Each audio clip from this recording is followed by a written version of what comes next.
If you'd like to toggle the tamper alarm on or off on your keypad, here's the process. Enter setup mode.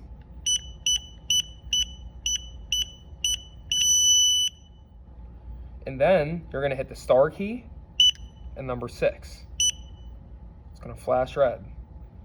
Then you're going to hit 0, 2 to turn it on. Hit # twice to exit. If you're trying to turn it off, enter setup mode with your admin code. You're going to do *6 and then 0, 1. # twice to exit. After that, you will or will not have the tamper alarm based off of which one you chose.